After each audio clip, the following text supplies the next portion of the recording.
This is a very special World Sleep Day episode of the Sleep Whisperer podcast. World Sleep Day is designed to raise awareness of sleep as a human privilege that is often compromised by the habits of modern life. World Sleep Day is an annual event intended to be a celebration of sleep and a call to action on important issues related to sleep, including medicine, education, social aspects, and driving. It is organized by the World Sleep Day Committee of World Sleep Society and aims to lessen the burden of sleep problems on society through better prevention and management of sleep disorders. It is held on a Friday before spring vernal equinox of each year, and this year we celebrate World Sleep Day on March 19th. This episode has tons of protocol interventions, therapies, tools from the best of the best experts on sleep who've been featured on various episodes of the Sleep Whisperer podcast. Subjects range from the microbiome, circadian rhythm, blood sugar, insulin resistance, women's hormones, herbs, supplements, mental health, yoga, nutrition, cooking, and certain therapies. Since the episode is tight on time, we could not feature all our excellent guests. We have several other episodes that speak about airway health, craniofacial, dental, sleep medicine, therapy, supplementation, sleeping positions, and a whole lot more. You can tune into other episodes of the Sleep Whisperer podcast to get yourself the best updated information on everything related to sleep. Happy World Sleep Day, and I bless you with great sleep for the future.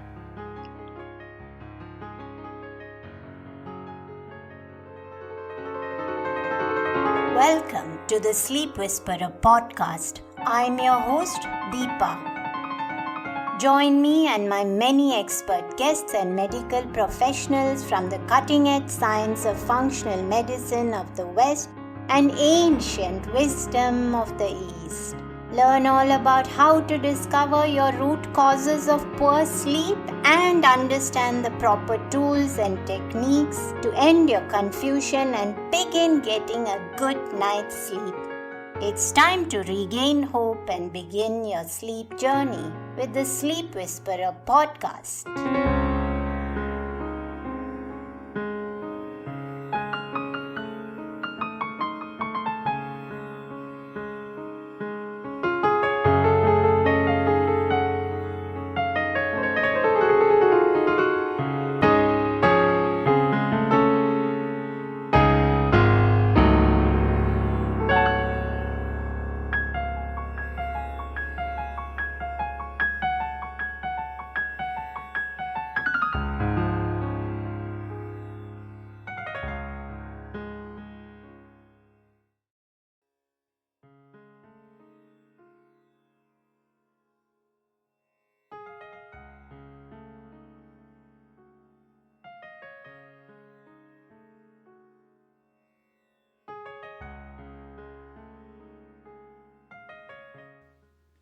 When it comes to your sleep, it all begins with your microbiome, the community that's living and should be thriving within your gut.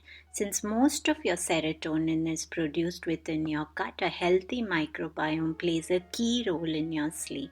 On episode number 7, I spoke with Dr. Maya Shetty, the author of The Dirt Cure, and here are some snippets from that exciting conversation on what is the microbiome and what can you do to help support a healthy and robust microbiome. The hypothesis was this idea that basically, children are more likely to get sick when they're cleaner.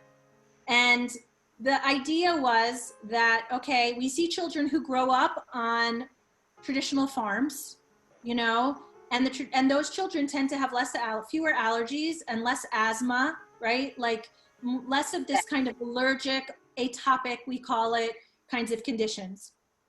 And actually what's interesting about that is so they did a study, right? Because we said, okay, so children who are living in, let's say, urban apartments are cleaner, and therefore they're sicker.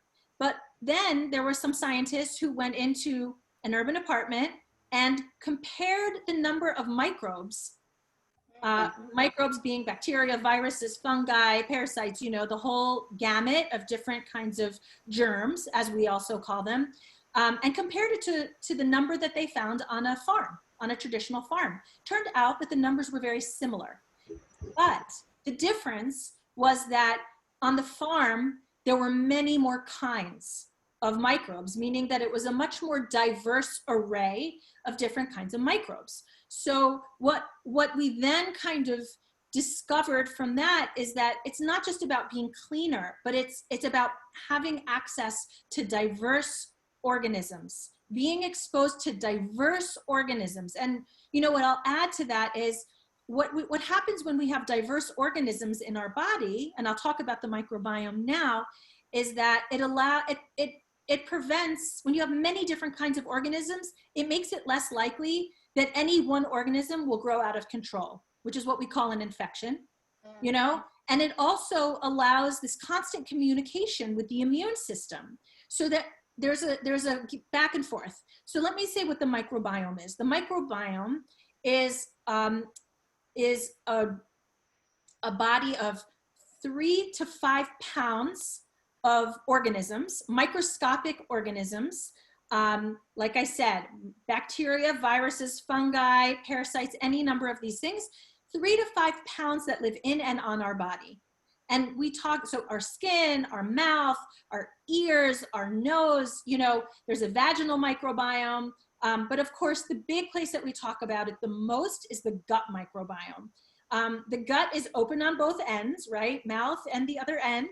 And within that, we have, think about this. If you're thinking about, how many pounds, and I'm not going to try to translate into kilos at the moment, but how many pounds, when you 3 to 5 pounds of microscopic organisms, we have more microbes, genetic material of microbes in our body than we even have human genetic material. So they're part of us, and they're part of our bodies. And what they do is they help regulate our bodies in all kinds of ways.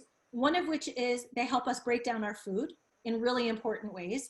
Another is their waste products are our vitamins, like certain B vitamins, for example, also incredibly important. Like we wouldn't have enough B vitamins if it weren't for the organisms in our body and in our guts that actually help us by excreting those vitamins for us. Another thing that they do is they actually regulate our mood and our cognition. So they help us focus, they help us feel good. And that sounds like, what, but actually there's a whole field now in pharmacology, and pharmaceutical companies now are talking about psychobiotics, and they're creating the next generation of antidepressant and other mood meds that are based in organisms, because they actually help address the way we think, our cognition, how well we focus, and how we feel. If we're anxious, if we're depressed, all of those things are modulated by organisms. So then we have this, microbiome. It's helping our immune system function well. It's helping our brain function well. It's helping our gut function well. So the dirt cure, really for me, are the 3 foundational pillars of what you can do to have a healthy microbiome. And a diverse microbiome, which is really what a healthy microbiome is. And that means being exposed to germs and microbes. And I know that that's extra controversial with the world in a state of, social distancing and masks and all of that. But being exposed to diverse microbes, eating fresh food from healthy soil, and getting out into nature. Those 3 things are incredibly important for having the foundations of health. If somebody wants to improve the state of their microbiome, what's the first thing that they can do without going to anybody, without just sitting at home? What can they do to, other than, of course, to pick up your book, The Dirt Cure, and start to read it for more information? But what's the one thing that people can do today to support their microbiome? Well, I think, eating diverse foods, especially fruits and vegetables. Again, like it's simple, one of my teachers would say simple like that. So, eating fresh foods that are different colors, different, kind of fresh, especially organic, if possible, not, or at least not sprayed with pesticides, is a really simple thing that I think hopefully a lot of people can do. And then the other one is just getting outside.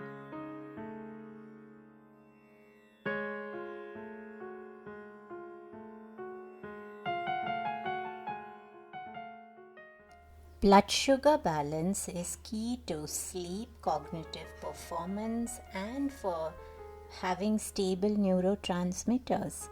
Insulin resistance can prevent blood sugar balance and therefore it can impact your sleep. On episode number 27, I spoke with Dr. Benjamin Bickman, a world-renowned metabolic research scientist, on insulin resistance and sleep, and they share a bidirectional axis.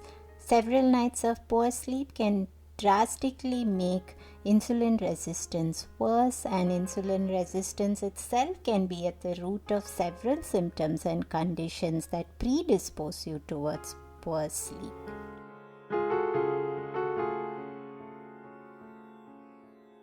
How can somebody actually know that they are insulin resistant? So what are the labs, or how can somebody actually be sure of it? Yeah, there are some clinical values, and then there are just some eye tests that someone can do. So if someone, for example, on the skin, there are some relevant markers. If someone has these little things called skin tags, they're basically little pillars, little columns of skin sticking up. This isn't like a mole or something that is rounded like a hill. These are teeny little things that just kind of go straight up. Yeah. And they will have them around their neck, and they can have them around their armpits. If someone has lots of skin tags, now just a few, like 2 or 3, that's nothing. But if someone has several, then that is a very strong sign of insulin resistance. And then second, at those same areas around the neck, especially the back, or around the armpits, or anywhere where the skin is folding and rubbing, the person can have something called acanthosis nigricans, which is when the skin is getting darker and rougher. Now, this happens on any ethnicity. Now, of course, the darker the complexion, if we have someone of African ethnicity, very dark skin, then it might be harder to see the pigmentation difference, but you can still very much see the rougher skin, and you can feel how rough it is just at those sections.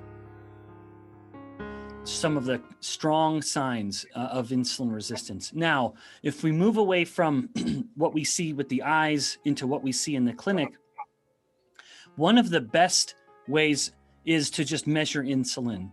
If someone can get their fasting insulin measured, that is going to be a very good indicator of where they are. And generally, not always, generally, and I say generally because there can be some diurnal rhythms and you might have catched it at a high point, but if someone gets their insulin measured and it's around 6 microunits, although in India it's going to be picomoles, and I think that's probably around 38 or so picomoles. I'm not sure. Someone could look online. No, India also we check. Ben, in India also we get markers. As usually I see when I test for my clients, I get them at 7, 7.5. Oh, okay. It's similar. Good. Okay, good. So similar to the US. So if it's around 6 microunits, that's a good level. If it's getting into the teens and high teens, that is a warning. It's probably not good. It's probably a problem. And I say probably because maybe we caught the person at their highest, and so we'd want to test again another day to see, or we would look at a different value that I'll mention in a moment. But then if it's getting into the 20s and beyond, that's a very good sign. Well, it's a bad sign that they have insulin resistance. It's a very reliable indicator that there is a problem. To improve insulin resistance, it does the big issue to address is the food that we eat. And I kind of have 3 simple rules. Control carbohydrates, and I'll elaborate a little bit. And control carbohydrates, prioritize protein, and fill with fat, or don't fear fat.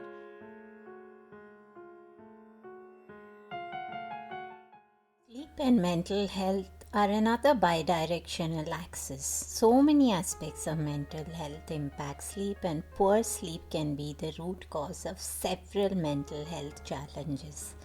I've had several episodes on the podcast talking about various aspects of mental health, including worry, depression, anxiety, and a whole lot more. In this next section, we're going to take a look at different aspects of mental health, starting with worry with Dhruv Purohit, host of the Broken Brain podcast, who was guest on episode number 1 of the Sleep podcast. Our brain is not an organ in isolation. It's not something that's completely disconnected from our body and has no interplay. Even though we do have something called the blood-brain barrier, which separates our brain from a lot of the different things that our body goes through, our brain is holistically connected to our body, and so is our mind. So if we really want to leverage our best brain health, we have to work on the body.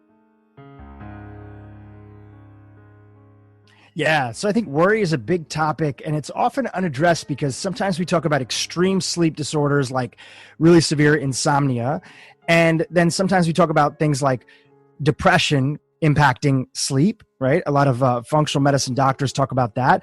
And for most people, even if they, some people are suffering from that, my heart goes out to them. Most people find themselves in the middle where they're just dealing with the day-to-day challenges with slowing down the monkey mind. Right. So we all know this idea of like the monkey mind. Our mind is so anxious. It just keeps on going and going and going.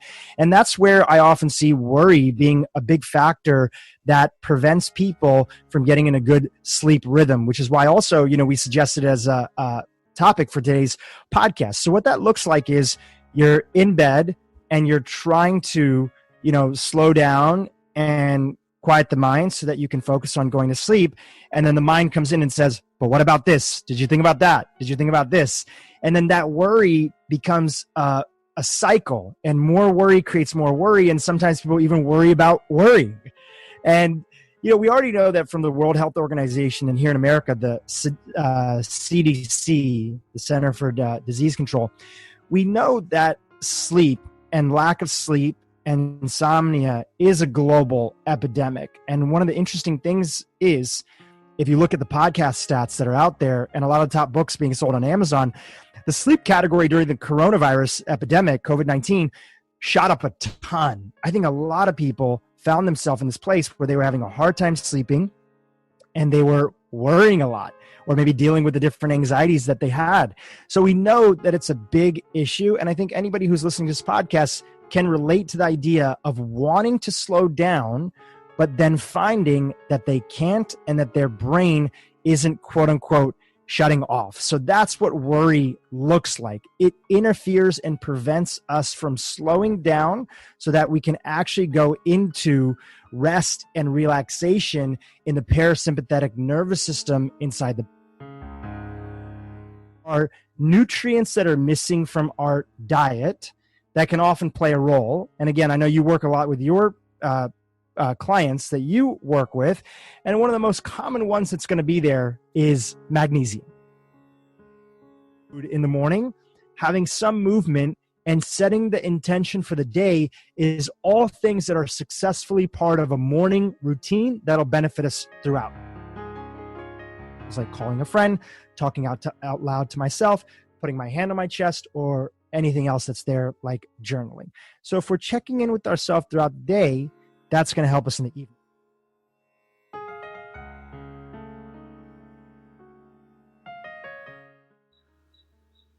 High stress and anxiety are big triggers for poor sleep.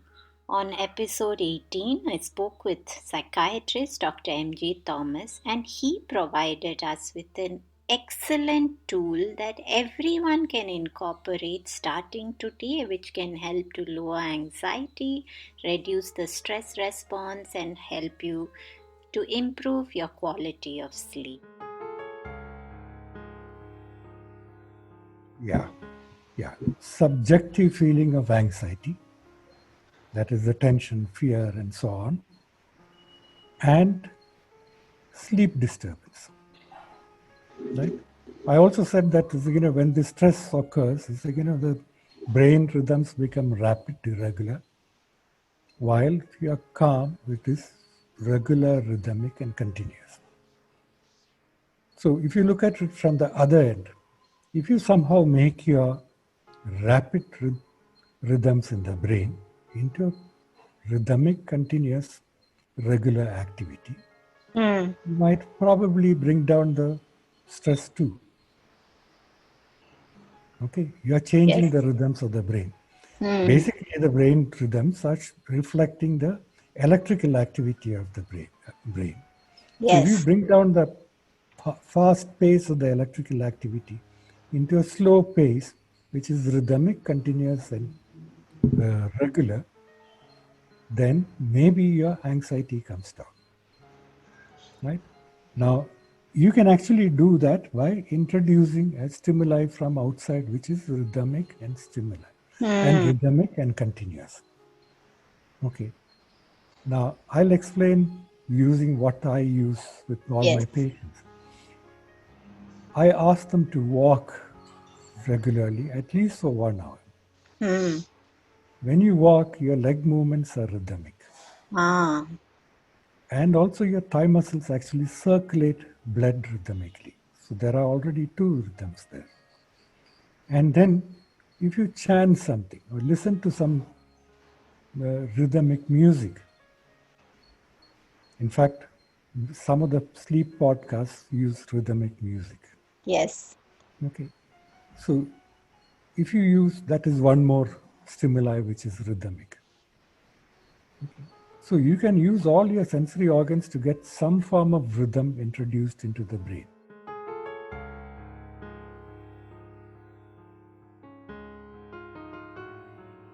CBTI, or cognitive behavior therapy for insomnia, is an excellent tool to help you get over deep level insomnia or even just general sleep challenges. One of my episodes, I spoke with Tracy, who broke down what is CBTI and how can it actually help and what are the ways that you can bring it in.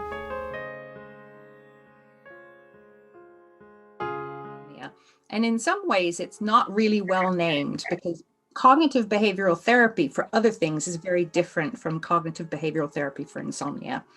So if you break it down into its pieces, cognitive behavioral therapy for insomnia works on the unhelpful thoughts that relate to how we sleep and unhelpful behaviors that relate to how we sleep. So within CBTI, we look at those unhelpful, untrue, often exaggerated, fear-based beliefs about sleep that drive a sleeping problem. And I can give some examples of those. We look at people's sleeping patterns. Sometimes when people have a short episode of sleeplessness, they may, because everybody has sleeplessness because of stress and things going on in their life, work stress, personal stress, etc. And how we behave in response to that sleeplessness can bring us back towards healthy sleep, or it can tip us toward developing insomnia as an independent problem. So CBTI addresses those behaviors and tries to use them to kind of reconnect a person to what their natural sleeping rhythms are. So this one is actually one my son taught me. So just really briefly, my son, he was washing the dishes, and he was maybe 10 at the time. And he was taking a long time, and I walked in and I looked at him and I said, "What are you doing?" He said, "I'm just running my hands under the water." So being present, doing that and feeling what it feels like and watching the thoughts that you're having. Feeling what it feels like on your hands. Is the water hot? Is it cold? Is it getting your sleeve wet? What do your feet feel like on the ground? Are you in shoes or are you in bare feet on the tile? What does it feel like? Can you hear birds outside?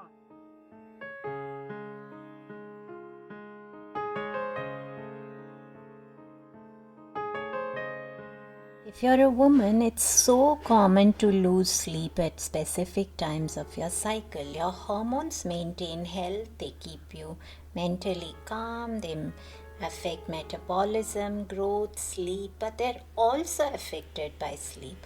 I've had two amazing women's health experts talking about women's hormones and the connection to sleep.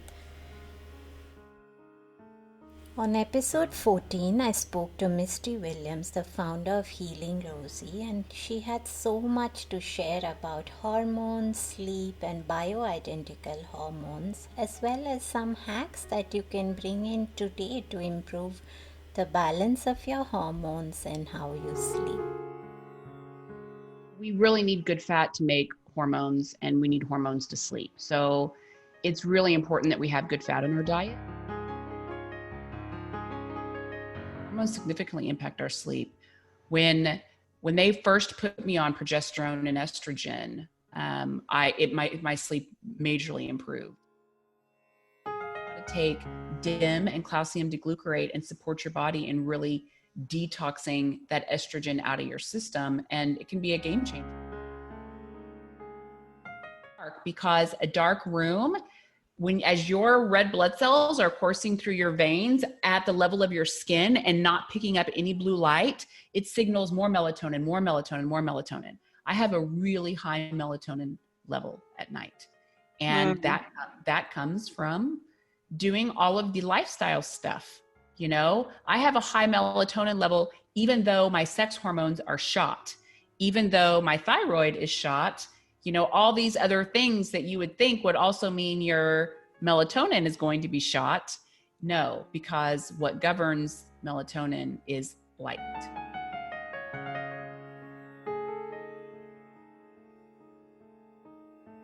As a woman, how do your hormones affect your sleep cycle? I had Jessica Drummond, founder of the Integrative Women's Health Institute, come and join me on episode number 4, going into details about how hormones affect sleep at different phases of the cycle and some hacks that you can bring in today to help your hormones. In the follicular phase, let's start with the menstrual phase. So day 1 is when you start bleeding. And at that point, the hormones, estrogen, progesterone, and testosterone are at very low levels. So for some women, early menstruation can have problems with sleep disruption. When estrogen is low, you have less insulin sensitivity, more insulin resistance. So you're going to be a lot more sensitive to sugar and grains, things like that, foods that are high in carbohydrates. And so this is a time to really tighten up blood sugar, but it's challenging because this is also the time you have sugar cravings. Yeah. Yes. So the times that you most crave sugar during your cycle is the times that you shouldn't eat sugar. And so that will really impact sleep, especially in early menstruation. Then around day 3 to 5, estrogen and progesterone levels begin to rise. Now, progesterone is a sleep enhancing hormone. So that's more important in the luteal phase, but it still plays a role in follicular phase. So before ovulation, those like week and a half before ovulation, as the menstrual period is ending and you're in the follicular phase, that's when estrogen and progesterone are most rising, and that's easiest time to get the best sleep. You're more insulin sensitive, your progesterone is increasing, testosterone is increasing. It's generally a time when women feel the best. If you're struggling in that window, you probably are dealing with either adrenal issues, hypothalamic pituitary adrenal issues, so poor stress resilience, overwork, things like blue light exposure, overtraining. It's a stress induced problem, or it could be a thyroid related issue. So we want to check out those if someone's not sleeping well in the follicular phase. Ovulation is just the peak of that. Same thing, you should have a nice balance. Now, some people get sort of agitated, anxious with elevated estrogen. So elevated estrogen usually gives people good energy and focus and creativity and things like that. But for some women, it's like they're sensitive to a bit too much, and it's like almost to a state of agitation or irritation. So when you mean excess, do you mean estrogen dominance, or that estrogen is in Too comparison to progesterone, or is it that you need higher levels of estrogen to not feel that way? So some women are sensitive to high estrogen. So that could be just flat out high estrogen, like the levels overall could be too high. Okay. Or it could be too high relative to progesterone. So it could be estrogen dominance where it's not actually too high in and of itself, but compared to progesterone, it's too high.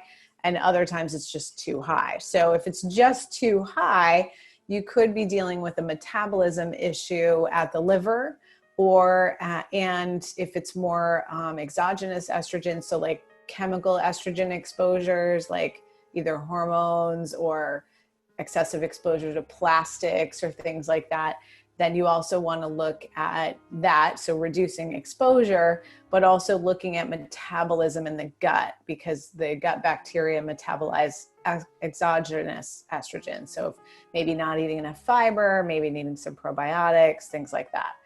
And then sometimes progesterone is just too low, and that's going to be most apparent in the luteal phase. So ovulation. So first of all, depending on where you are in your cycle or whatever else is going on in your hormones, women may be having an anovulatory cycle. If you don't ovulate, you're not going to have that nice giant boost of high progesterone, which we need in the luteal phase, and that's a very calming hormone.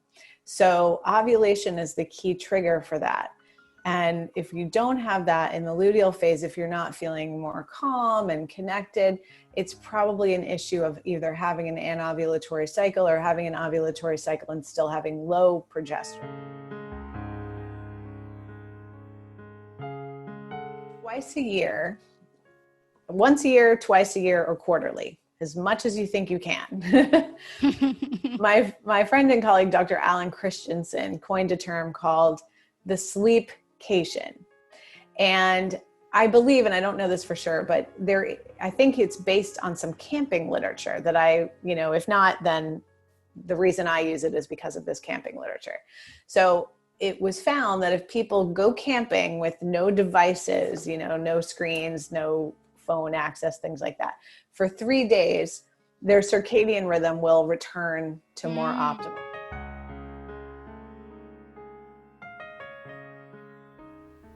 Whenever I have any doubts, I find myself turning back to ancient wisdom. From Ayurveda and Yoga, there are several recommendations to support better sleep. And I've had episodes on both Ayurveda and the right form of yoga. On episode number 3, I spoke with Dr. Manmohan, the chief physician of Ayurveda Gram, and he had a wealth of knowledge to share, ranging from herbs, oils, and therapies that you can get if you stay in an Ayurvedic retreat to restore deeper sleep.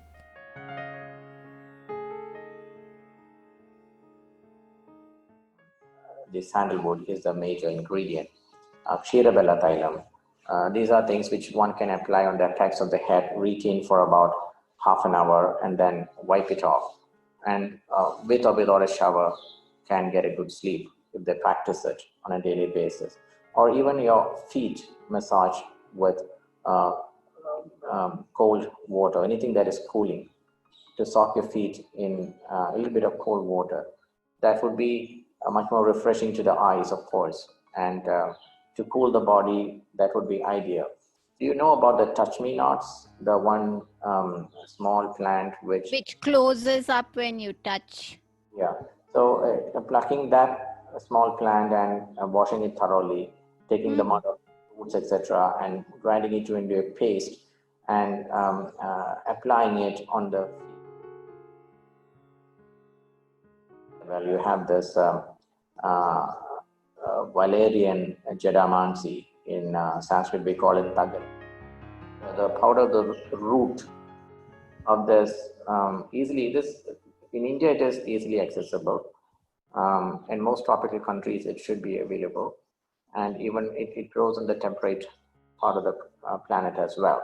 So the powder of this root, if it's 1 or 2 grams of it, if it is taken with some milk at bedtime, it gives you a good sleep. Most of the patent products, proprietary medications in India for sleep, the major content is this particular medicine.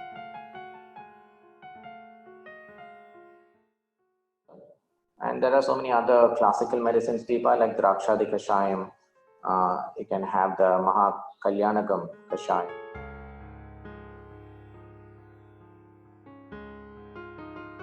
Procedures like Shirodhara, Shirovasti, etc. when you are into a residential treatment is mostly provided, like Netra Tarpana, the ghee in the eye.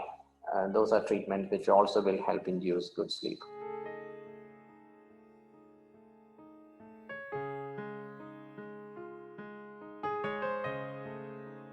Episode number 9, I had a chat with my dear friend and fellow yogini from Berlin, Claudia, and she shared some of her wise words on the right forms of yoga at specific times of the day, and what are the actual asanas and breath work that you can include to calm down your nervous system and help you to improve your sleep. Styles that activate your body with the focus on an intensive asana practice like Ashtanga, Vinyasa, or maybe also some forms of Hatha yoga. And then there are the yoga styles that lead you more into stillness, like Yin yoga. And we probably agree that, for example, the sun salutation awakens the body and it activates strength and flexibility. And anyone who has done an intense Ashtanga or Vinyasa practice knows that you start to sweat, you breathe faster, and depending on the series, a lot of arm balances are involved, which give you an energy kick. Now that's a great practice for the mornings when you want to have that energy, a kick to start into your daily life. But the question is if you want that energy kick when you're going to bed, wanting to sleep. So it doesn't quite serve the purpose. And don't get me wrong, we need both. We need activation. We need to train our body because our body is our tool in our daily life. But we also need the calmness. And the question is not whether one style is good or bad. I think the question is, when do we need one or when do we need the other? And at the end of the yoga practice, our goal is always going into meditation, finding our way to meditation. And like you said, if our practice is just about reaching a certain posture where we look good, where we can, post it on Instagram, oh, I can do this fancy arm balance or whatever, it's nice to play with that, and to say, oh, I like to try. But that is not our goal. Our goal is to reach the point where we can go into meditation easily because our body can rest and we can do that transformation, I think.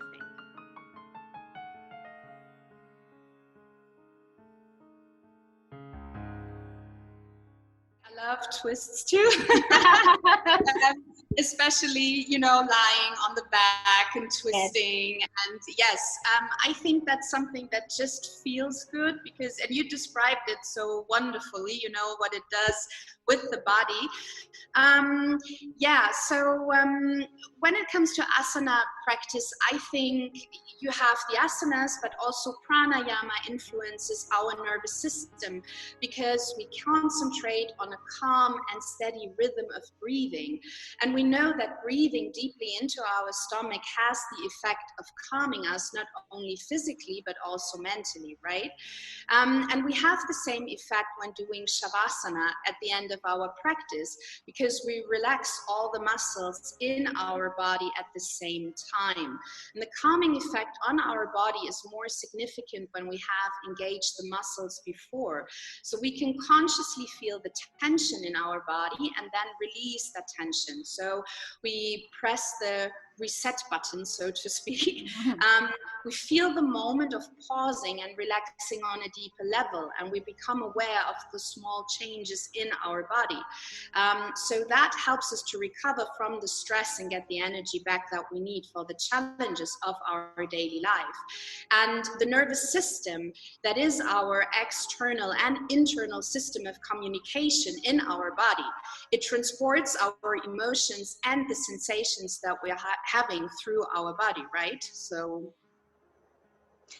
what kind of asanas do you feel really target this stress and nervous system response? So of course, like I mentioned, twist, but I'm sure you have your thoughts on which series of asanas which people can do, which would really, if they're short on time, what's the best way that they can actually reduce stress? Well, so in yin, we're working a lot with forward folds, right? So yes, so you another can have favorite set of mine. I love forward bend.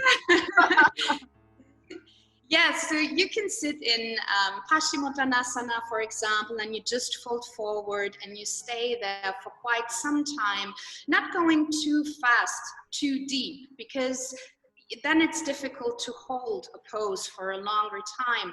But any kind of forward fold is relaxing. I really like Viparita Karani, where you put the legs up the wall and you just, let your legs relax, because the wall is holding them. You're not engaging your core, you're just lying there. So these kind of asanas you can take your time, 3 minutes, 4 minutes in one of these positions, and that is already helping you to calm down.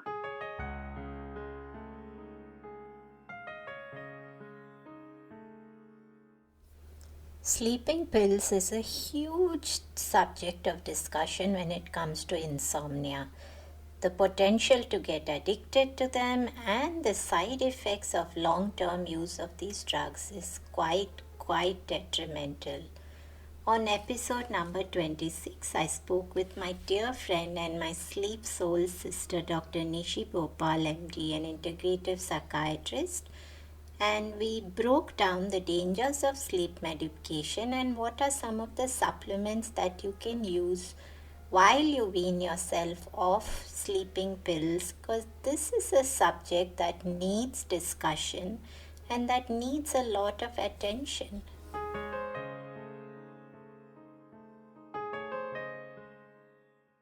So how do we get off of these medications? The first thing is mindset. So I always talk to my patients about, well, why do we want to get off the medication? Let's find your reason why. You have to have that internal motivation to do it. It can't just be someone telling you, you have to get off the medication, because you're not going to do it, right? You're not going to be motivated to do it. So if you yourself have a reason to get off, maybe it's, I have rebound insomnia when I try to get off and I don't want to experience that anymore. Maybe it's making me groggy during the day, or I'm not as productive as I could be, or I feel foggy, or I just don't want to take pills anymore, right? So you need to identify what your internal motivation is. So why you want to get off it. The next thing is to figure out the root cause. And, we can maybe jump into root causes a little bit later, but, really identifying, is there an underlying medical issue? Is there issue with anxiety or depression or something like that that needs to be addressed? Is there sleep apnea? So we can look at those things in more detail, but you want to identify what the root cause is. So for many of my patients, we'll start by actually addressing the root cause. So I'll keep them on their sleeping pill. Then we start working on the underlying root cause. And then slowly, once we have a better handle on that, then slowly we can start to wean. You never want to stop these medications cold turkey. That can be dangerous. Stopping benzos, or sometimes even stopping these Z drugs cold turkey, can result in seizures. So it can be quite dangerous. So you always want to do it very, very slowly. The other thing that can happen is you can get that rebound insomnia. So that's going to make you just want to go back on the medication, and then you're going to give up and say, forget it, I'll just stay on this, right? So you want to make sure you do it the right way.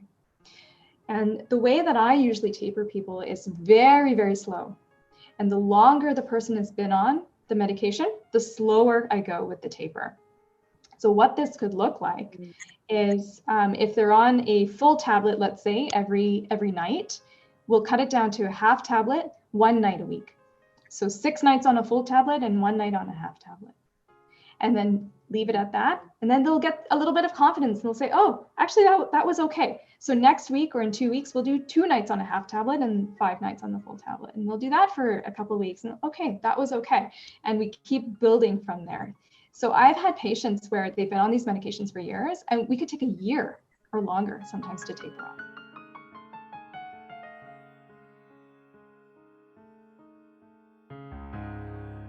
Sometimes happen, and I've seen this, is, people will have this psychological dependence on their medication that now gets shifted to a psychological dependence on their supplement. Yes. So we always have to be really careful about that mindset piece and understanding that, look, the supplement is there to support us in this process of restoring your sleep. It's not a replacement for your medication, and it's not the only thing that's going to help you.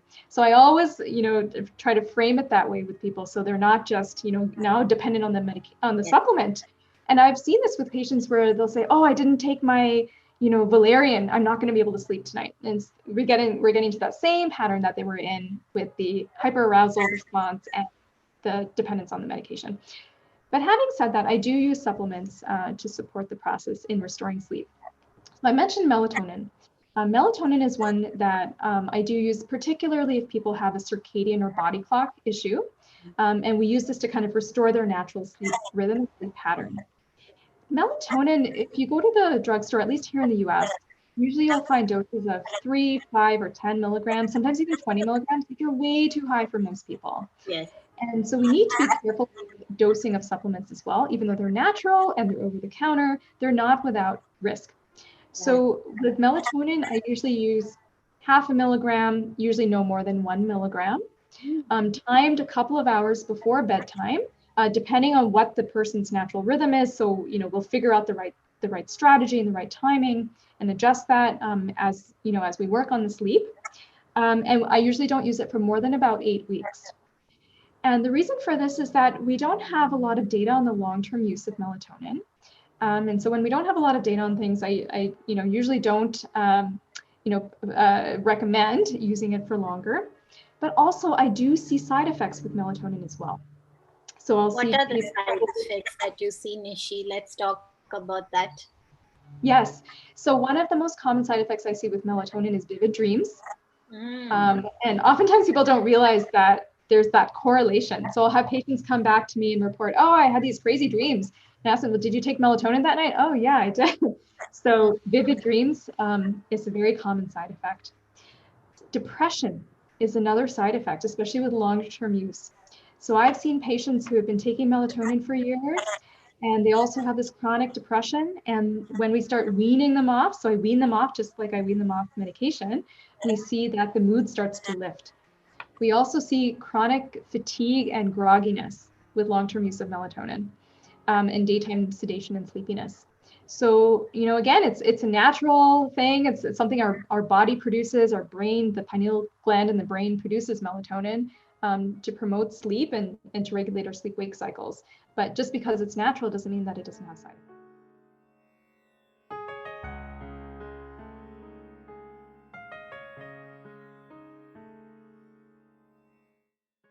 Food and nutrition plays such a key role in the quality of sleep, and I don't think enough is spoken about the right form of food to support better sleep. On episode number 20, I spoke with Simon Yongenot, a plant-based chef in Bali, and he spoke about bringing a divine spiritual connect to cooking in order to support better sleep. Here's some of that conversation with Simon. You could also take a listen to episode number 16, where I spoke about the perfect sleep plate.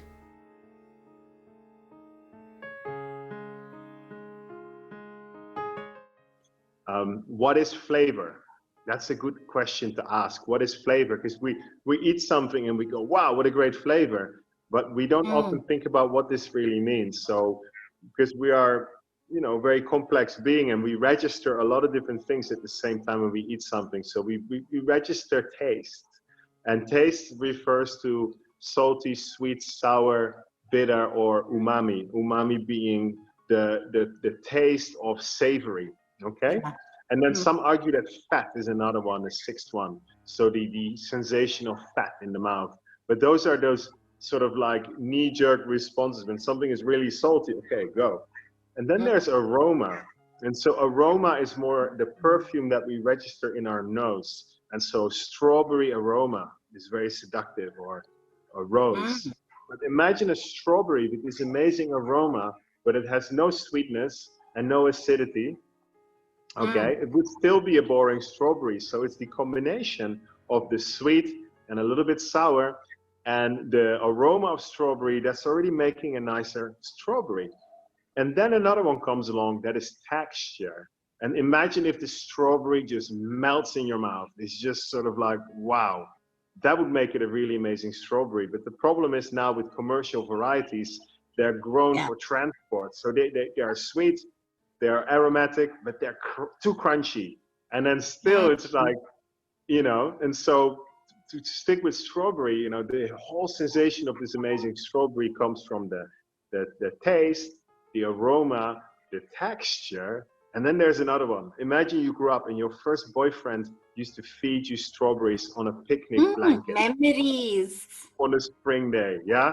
Strawberries then forever are going to be a fun food to have. So it's those childhood memories, it's your emotional relationship with the food that makes it even more special, because you relate it to something. Like now, even for me, Indonesian food does that, because I've been here so long. I have all these amazing memories of how I felt when I was sitting with the older Indonesian woman who cooked this beautiful food, and I was sitting in her house. It's just that homely feeling.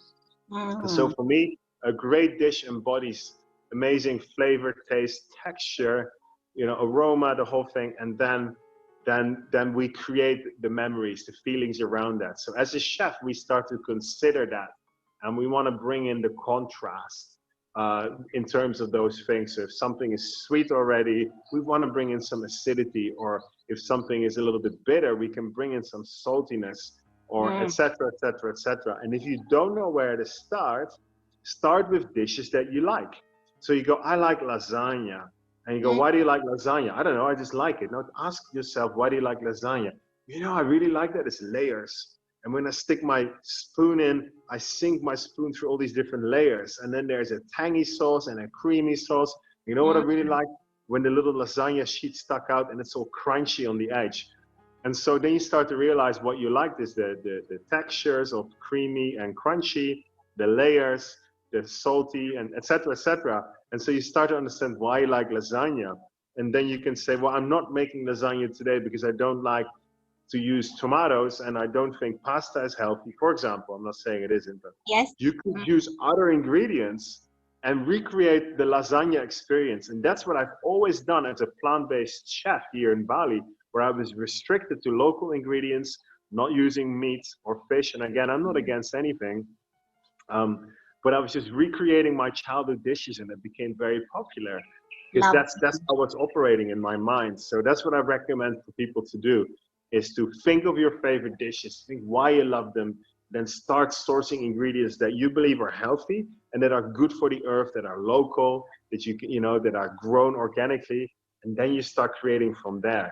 And then you become a chef. In that moment, you are a creator. And isn't it exciting? People will really enjoy that experience, I'm sure.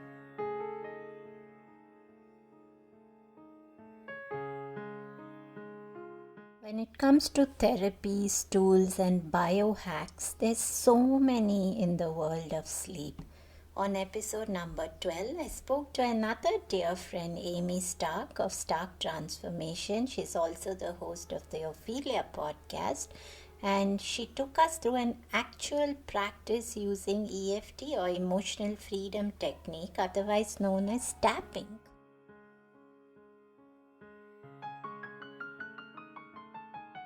And let's pretend that we're having trouble falling asleep, okay? So we're laying there and our mind's racing and we're like, oh, I'm so tired. I need to get, up early in the morning. I need to fall asleep right now. So our frustration level would be at, let's say, an 8 or a 9. So we'll take another deep breath in and out.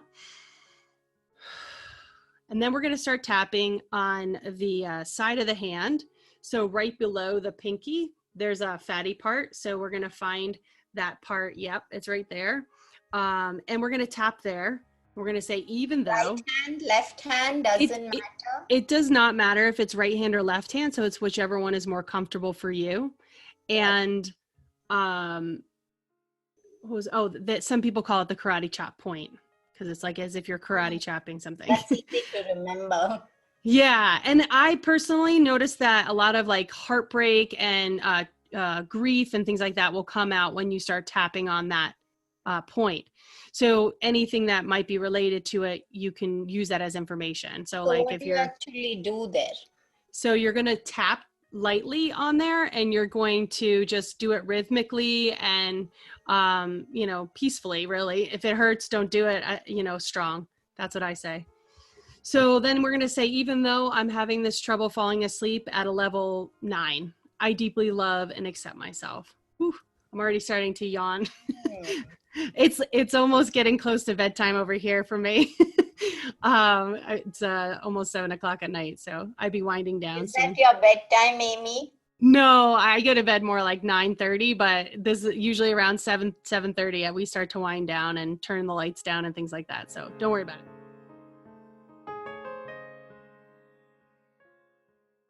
This was a special episode curated for World Sleep Day. As you can see, when it comes to sleeping challenges, there are so many different aspects of it, so many different root causes and triggers. But there's also a world of tools, therapies, nutrition, and holistic healing tools that can help you restore great sleep. This was a small episode, and since we've had so many expert guests along the way so far, I urge you to go back and take a listen to the Sleep Whisperer podcast and pick some of the episodes that resonate with you. Hey everyone, I hope you enjoyed the show. Just a reminder that this podcast is for information purposes only. This is not a substitute for professional care by a doctor or otherwise qualified health professional. This information is provided on the understanding that it does not constitute medical or other professional advice or services. If you are looking for personal help on your health journey, do seek out a medical practitioner. Please do make your own healthcare decisions based upon your research and in partnership with your doctor or otherwise qualified healthcare professional. It is in no way intended as medical advice, as a substitute for medical counseling, or as treatment or cure for any particular health condition. Be sure to always work directly with a qualified health practitioner before making any changes to your diet or lifestyle that may feel out of your realm of comfort or understanding. If you are looking for an allied functional medicine practitioner, do seek out more information on www.phytothrive.com or www.sleepwhisperer.pro. It is important that you have someone who is qualified and understands your health personally in order to provide adequate care, especially when it comes to chronic health conditions.